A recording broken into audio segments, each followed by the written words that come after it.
Most people don't achieve great things in life because they keep wishing for the outcome and not the skill.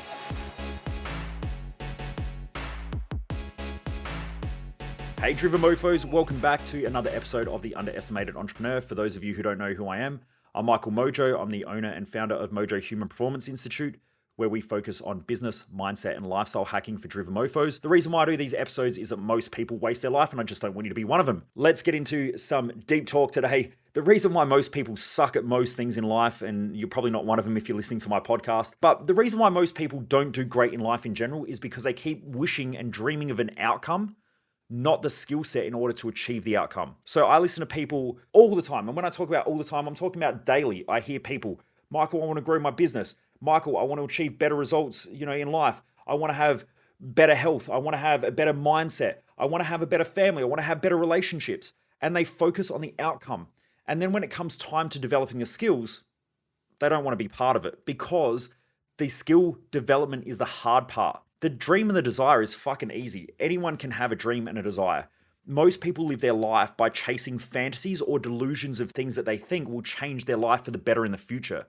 So, I want to lose weight, but they don't want to develop the skill set to train consistently, to eat consistently, to understand calories, to understand what they need to understand in order to achieve that outcome. The same thing happens. I meet so many business owners who go, I want to have a really successful business. I want to have multiple $1 million.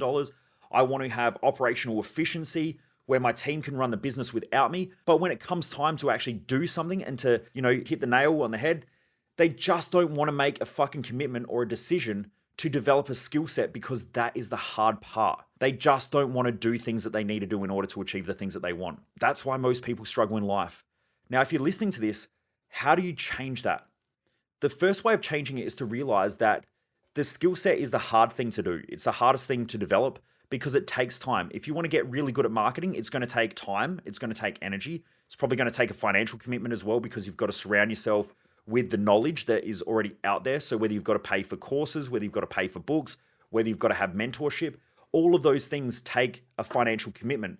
Now, the reason why it takes a financial commitment is because normally it takes a time commitment, which is the most valuable asset. So for me to learn marketing, I've had to spend years developing that skill. I'm obviously not going to give it away for free, especially the real wild stuff, which is why we have our Business Odyssey event, because that's where we go into a lot of the implementables, the how-to, and we dive deep with that stuff, and I help people in their business develop that skill set in a shortened time frame. Now, I have some people come to me and they go, well, can't I just read that in a book? Like, couldn't I just do what you've done and read it? And I go, yeah, there's probably about 100 books on marketing that I've read. I've gone to masterminds, I've gone and hired consultants and experts. It's probably going to cost you 5 years and maybe, let's just say $50,000, $60,000 to do that. And then they go, oh, isn't there an easier way? Yeah, do nothing. That's how most people think because average people think like that. They're always trying to find the shortcuts and the easiest way and the way that they don't have to invest time, they don't have to invest money, and then it just creates a block. If you're investing money, it's shortening the time frame. It does take longer to do things cheaper. The same thing happens at home. You can renovate your own house, but it's probably going to take longer than if you just hired a bunch of tradies that are highly skilled to do the job, and it's probably going to come out better because they've done it. Most people just don't think like that. It does take time to develop skills, and this is why business ownership can be very, very challenging because most business owners normally are good at a skill set, and they develop that skill set, and they understand the industry well, they understand the market well, and then over time, they might create their business, and then they go, shit, I've got to learn some stuff about accounting. So then they've got to develop skills in accounting. Then they've got to develop skills in marketing. Then they've got to develop skills in sales. Then they might have to develop skills in branding. Then they have to understand financial skills as well because they go to get loans and they want to buy a bigger office building. And then they have to understand that banks are completely different when you're dealing with a company or a business owner, when you're dealing as an individual and a person. So there's all these things that a business owner has to keep learning. So there's all these skills that they have to keep developing. Now, the business owners that get stuck the most are normally those that don't want to commit the money to shorten the time frame because they want to do everything themselves.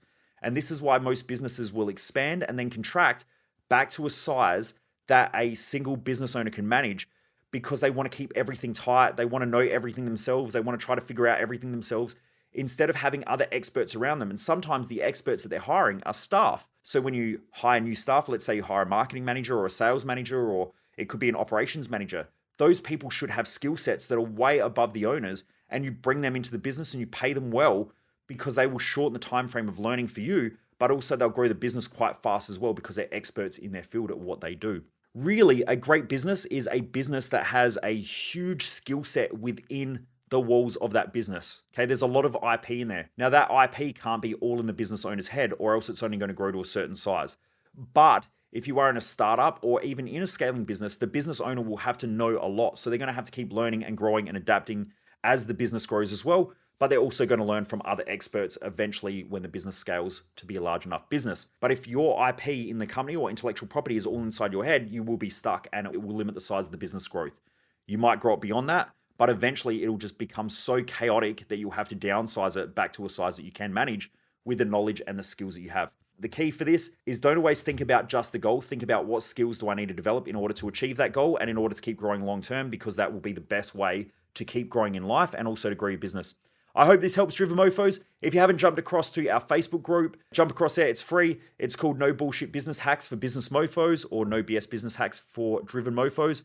You can search it in Facebook by just typing in the search bar Driven Mofo Business Hacks. Also, I massively appreciate everybody who's been sharing this podcast with their friends and their family and dropping me comments on our social media pages. I see everybody who's sharing it. It's been awesome to connect with a lot of you out there as well. It also helps when you're talking to me and you're asking me questions. It helps because I can do podcast episodes, which not only helps you, but it also helps other people. So I really do appreciate all of you out there who are listening, who are sharing, who are subscribing, who are hitting that like button, who are giving us reviews, all of that stuff. I really do appreciate it because it helps us get this information out there to more people. And I do this because most people in the world are going to waste their life, and I just don't want our community to be any of those people. Anyway, Driven Mofos, never underestimate the dream.